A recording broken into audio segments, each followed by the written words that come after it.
हाँ तो नमस्कार बच्चों, क्या हाल चाल। उम्मीद करता हूँ कि सब बढ़िया होगा। तो चलिए आज क्लास 12th के बहुत दिन के बाद हम वीडियो लेकर के आए हैं। माफी चाहूंगा, थोड़ा डिले हो जाता है क्लास 12 के वीडियो के लिए। बाकी 10 और 11 का वीडियो लगातार आ रहा है, कंसिस्टेंस आ रहा है। और उसका आने का वजह ये भी है कि क्लास 10 और 11th के बच्चे बहुत बढ़िया से वीडियो देखता भी है और वो सपोर्ट भी बहुत बढ़िया से मिलता है। 12th के बच्चे देखते हैं लेकिन बहुत कम संख्या में देखने, इससे थोड़ी मोटिवेशन कम हो जाती है। पर जितने लोग देखते हैं मैं उनसे निवेदन करूंगा कि वीडियो अगर आप देखते हैं तो पूरा देखिए। आधा अधूरा वीडियो देख के ना आपको कोई फायदा होने वाला है ना हमें कोई फायदा होने वाला है। इसलिए वीडियो को देखना है तो पूरा देखिए, अन्यथा मत देखिए, ठीक है। जिनको देखना होगा वो देखेंगे, बाकी आप इंस्टाग्राम पे जाकर रील स्क्रॉल कर सकते हैं। फिलहाल आज एक ऐसे टॉपिक पे बात करने के लिए आए हैं जो बोर्ड में, बिहार बोर्ड में 5 नंबर के प्रश्न पूछे जाते हैं। इससे बहुत ही इंपॉर्टेंट है। वैसे थोड़ी सी जानकारी आपको दे दूं कि मेरे सारे चैप्टर वाइज के प्लेलिस्ट बने हुए हैं, जिसमें पहला अभी चैप्टर कवर कर रहे हैं, जिस चैप्टर का नाम है विद्युत आवेश एवं क्षेत्र, यानी इलेक्ट्रिक चार्ज एंड फील्ड। माफ कीजिएगा, फील्ड थोड़ा गलत स्पेलिंग लिखा हुआ है, ऐसे फील्ड होगा, ठीक है। गलत स्पेलिंग आ गया। ये पार्ट 10 होगा, ठीक है। इससे पहले 9 पार्ट आ चुका है, ठीक है। थोड़ी लंबी, मतलब मैं चाहता हूं कि जितना बात करूं धीरे धीरे बात करूं, आराम से पढ़ाऊं, कोई हड़बड़ी नहीं है कि वन शॉट में खत्म होना चाहिए, ठीक है। चलिए आगे बढ़ता हूं यहां से। हाँ, अब ध्यान आपको ये देना है यहाँ पे कि आज हम लोग पढ़ने वाले हैं गॉस प्रमेय। क्या पढ़ने वाले हैं? गॉस प्रमेय। लेकिन गॉस प्रमेय पढ़ने से पहले हमें जानना पड़ेगा विद्युत फ्लक्स के बारे में। किसके बारे में जानना पड़ेगा? विद्युत फ्लक्स के बारे में। तो पहले डिस्कस करते हैं हम लोग कि विद्युत फ्लक्स क्या चीज होता है, राइट। विद्युत फ्लक्स, इसको अंग्रेजी में बोलते हैं इलेक्ट्रिक फ्लक्स। क्या कहते हैं? Electric flux. पहले आप समझ लीजिए कि विद्युत फ्लक्स क्या है, फिर बात करूंगा गॉस के प्रमेय पे। देखिए, विद्युत फ्लक्स एक प्रकार का संख्या है। किस बात को, कैसी संख्या है ये?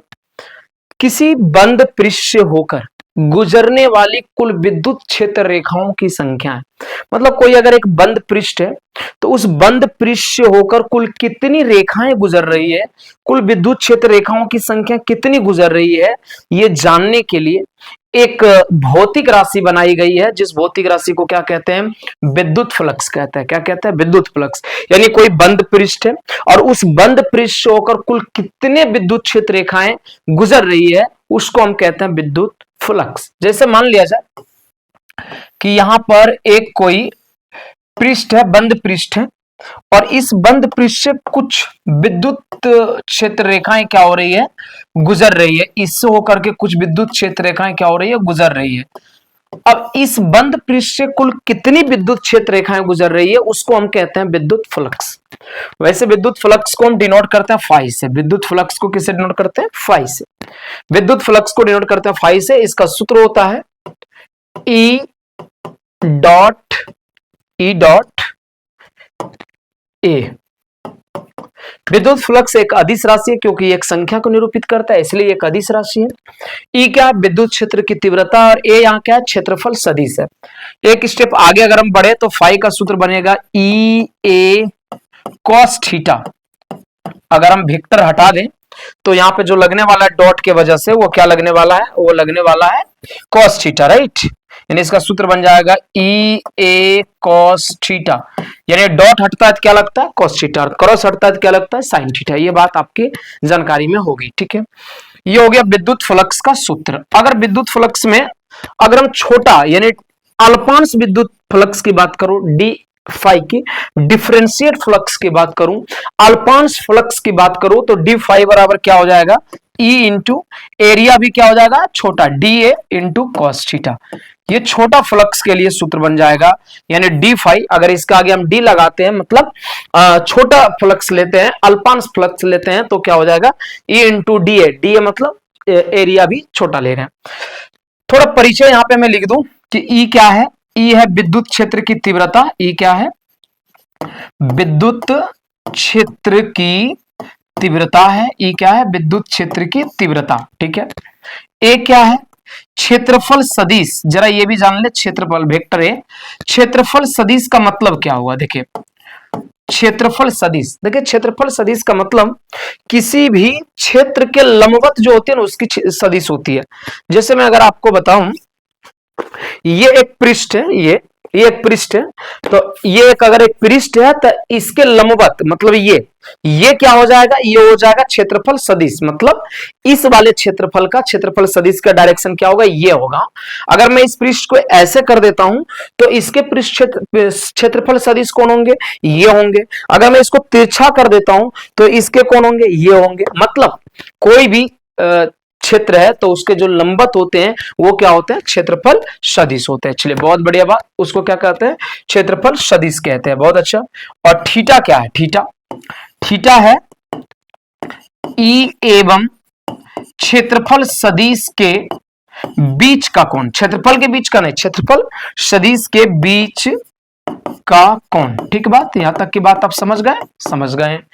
अच्छा, इसकी परिभाषा की अगर बात करें, इसके डेफिनेशन क्या कहता है, इसका डेफिनेशन कहता है किसी बंद पृष्ठ से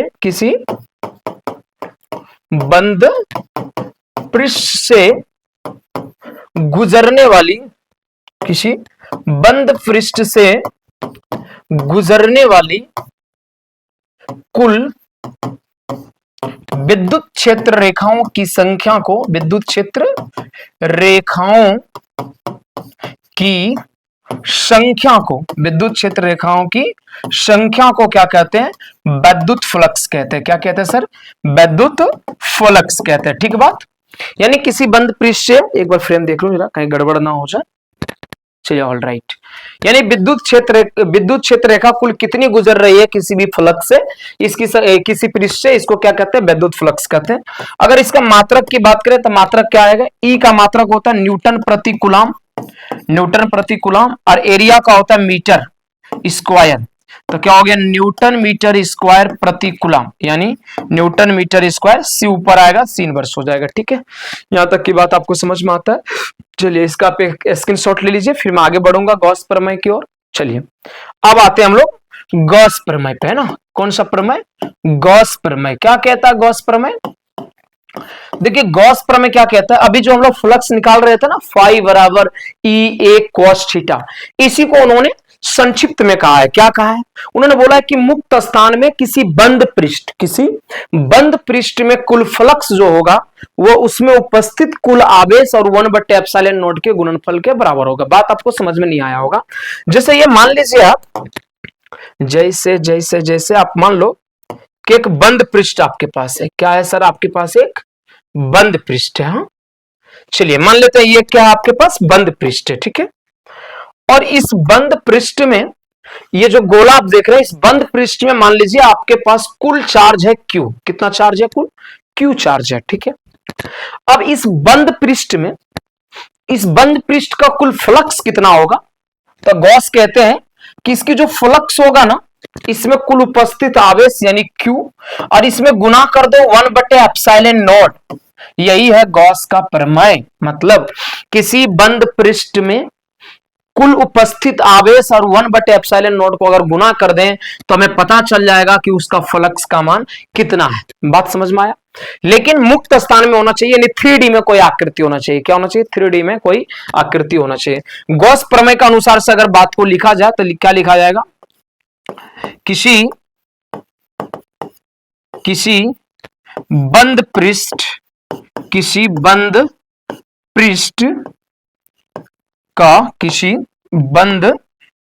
का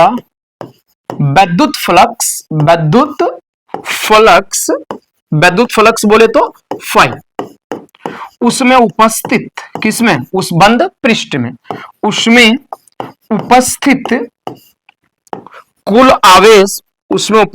कुल आवेश एवं 1/ε0 के गुणनफल के बराबर होता है। यानी कि कहने का मतलब है कि इसका जो फ्लक्स होगा, कुल फ्लक्स का मान होगा वो कितना होगा, Q गुना 1/ε0। यानी इसमें कुल कितना आवेश है उसमें 1/ε0 गुना करते हैं तो वो क्या कहलाता है, फ्लक्स का मान कहलाता है। ठीक है, इसको हम लोग चाहेंगे तो प्रमाणित भी कर सकते हैं। तो प्रमाण करें, इसका देख ले प्रमाण। इसका प्रमाण क्या है, देखिए इसका प्रमाण के लिए ना आपको एक बात पता होना चाहिए कि अगर मान लीजिए यहां पे कोई आवेश Q है और R दूरी पर अगर आपको तीव्रता का मान पूछ दे E का मान, तो आपको पता होना चाहिए E का मान क्या होता है R दूरी पे KQ/R²। ये बात अगर आप जानते हैं तभी इसका प्रमाण आप कर सकते हैं। मैं उम्मीद करता हूं कि आपको ये बात आता होगा। ठीक है, चलिए एक फिर से हम लोग शेप बना लेते हैं, बढ़िया सा शेप यहाँ पे, है ना।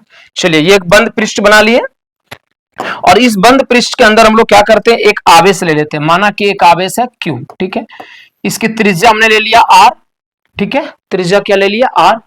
चलिए यहां पे लिखते हैं, माना कि R त्रिज्या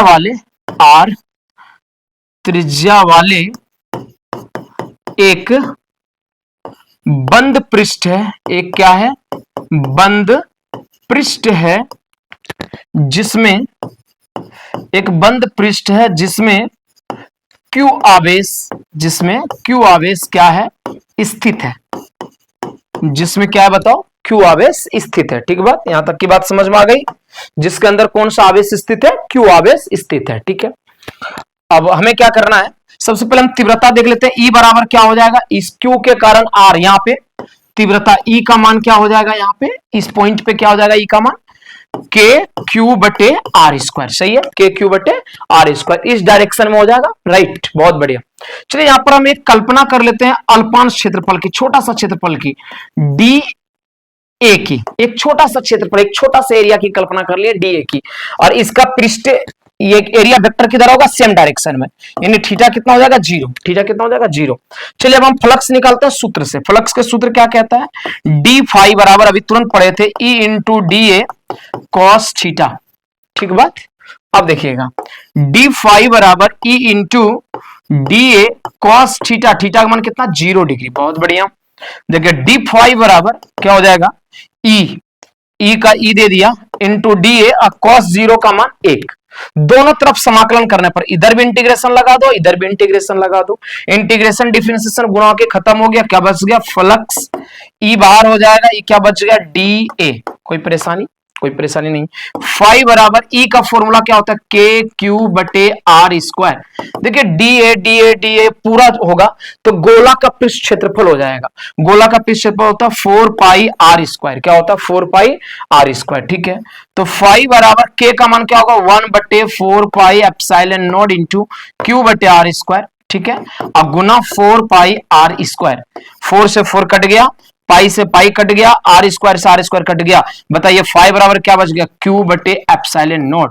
यही है गॉस का प्रमेय।